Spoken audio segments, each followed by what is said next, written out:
70 kunda 70%, 29-mavzu kimyoviy bog'.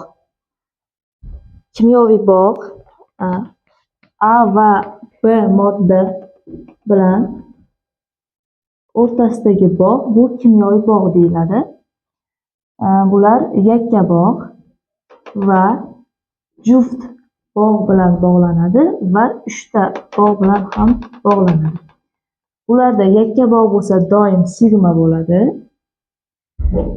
Ikkita bog' bo'lsa, ya'ni juft bog', bittasi sigma, ikkinchisi pi bo'ladi. Doim bittasi sigma, yana bittasi esa pi bog' bo'ladi. 3 ta bog'larda esa bittasi sigma, qolganlari pi. Bu 3 ta bog'da bittasi sigma, ikkita pi. Endi masalalarni ko'ramiz. Birinchi masalasi suv tarkibidagi sigma bog'lar sonini toping. Suvni formulasini chizib olamiz. Bu yerda faqat yakka bog', ikkita sigma bog' bor. Ya'ni vodorod va kislorod o'rtasidagi bog'lar yakka bog'ning uchun ikkita sigma. Javobimiz B. Keyingi o'zgargan masalani ko'ramiz. 11-chisida o'zgaribdi.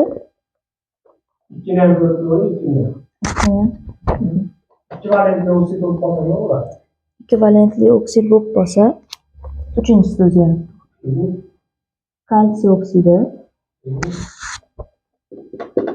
ekvivalentli bog'lar kalsiy va kislorod o'rtasida ikkita bog' bor. Biri sigma, yana biri esa pi. Masalan, sharti bo'yicha tarkibdagi sigma va pi bog'larning sonini aniqlang. Bitta sigma, bitta pi. Javobimiz C. Keyingi o'zgargan masala 11-chisida. Xo'p, bu yerda natriy gidroksidi sigma va pi bog'lar soni to'g'ri. To'g'rimi? Ha, natriy gidroksid tarkibidagi sigma va pi. Natriy bir valentlik, bitta bog' bo'ladi.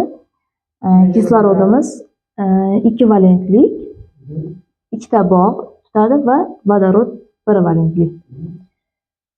Xo'p, bu yerda ikkita sigma, pi bog'lari yo'q. Chunki juft qo'sh bog' yo'qligi uchun pi bog' yo'q. Xo'p, bitta sigma, yo'q, ikkita sigma.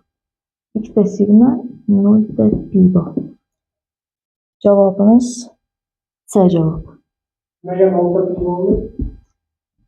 Chunki bu yerda juft, ya'ni anaqa qo'sh bog' yo'qligi hisobiga. Qo'sh bog' faqat yakka bog' borligi uchun sigma. Keyingi o'zgargan masala 12 ni ham ko'rib qo'yamiz. Bu yerda magniy gidroksid. Magniy gidroksid. Bitta magniy ekvivalentli.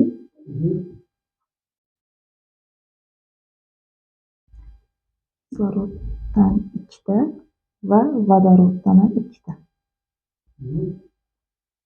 Ya'ni OH-dan ikkita bo'lgani uchun. Ha. Bu yerda sigma va pi bog'lar soni hisoblanayapti. Bu yerda hammasi yakka bog'. Magniy va kislorod orasida ham, kislorod va vodorod orasida ham yakka bog' tutgani uchun faqat sigma bog'lar mavjud xolos. 1, 2, 3, 4 ta sigma va 0 ta pi. Javobimiz D javob. Keyingi o'zgargan masalamiz 21-chi. Sulfid kislotasi berilibdi.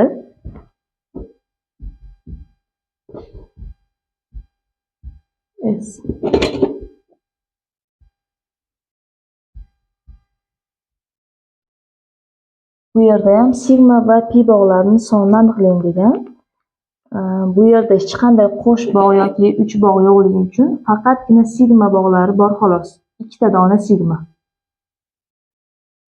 Nega? Chunki faqat yakka bog' tutgani uchun Faqat sigma. Javobimiz B. 0 pi yozib qo'yamiz. Yani kislorodli kislotalar. Kislorodli kislotalar 22-si. Hop, Qaysi kislota? Xlorat kislotasi. Xlorat kislotasi. Birinchi bo'lib vodorodlarni yozib olamiz. Bitta vodorod. Vodorodga doim birinchi bo'lib kislorod birikadi, chunki elektromanfiyligi yuqori bo'lganligi uchun. Va undan keyin xlorni biriktiramiz. 3 ta kislorod. Hozir bitta yozdik, yana 2 ta kislorodni qo'sh bog' bilan yozamiz. Nima qo'sh bog' bilan yozyapmiz? Chunki Kislorod ekvivalentlik. Bu yerda sigma va pi bog'larini hisoblaymiz. Hop, sigmalar bitta, ikkita, bular yakka bog', ikkita va bu yerda bitta sigma, bitta pi. Bu yerda ham bitta sigma, bitta pi. Общий sigmasi sigma va pi. Bu yerda sigma va pi. Ular sigma. Sigmani sanaymiz. 1, 2, 3, 4 ta. 4 ta sigma va 2 ta pi. Mana pi bog' va yana bitta pi bog'. Qo'sh bog'da bittasi doim pi bog' bo'ladi. 2 ta pi. Qolganlari bilan. Xo'p, 4 ta sigma, 2 ta pi. Javobimiz D javob. Keyingi o'zgargan masalamiz 33-masala. Alyuminiy fosfat berilibdi. Alyuminiy 3 valentlik, fosfat kislota qoldi ham 3 valentlik.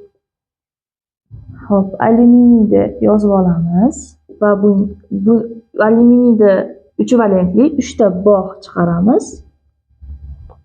Doim metallarga kislorod birinchi birikadi. 2 bog' bo'lgan, ekvivalentli bo'lgani uchun. Keyin markaziy atomimiz fosfor metal. Keyin bitta kislorod oshib qolyapti. Bitta 4 ta kislorod, 3 tasi birikib bo'ldi. Bitta kislorodni fosforga biriktiramiz. Bu yerda sigma va pi bog'larini topamiz. Sigma bog'larimiz yakka bog'lar. Bitta sigma mana. Bular ham sigma bog'lari.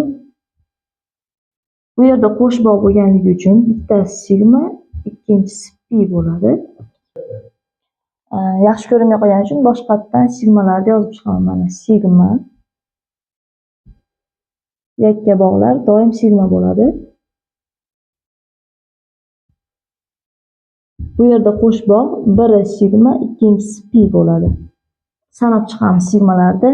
1, 2, 3, 4, 5, 6, 7 ta sigma. Bitta pi bog'. Javobimiz C javob.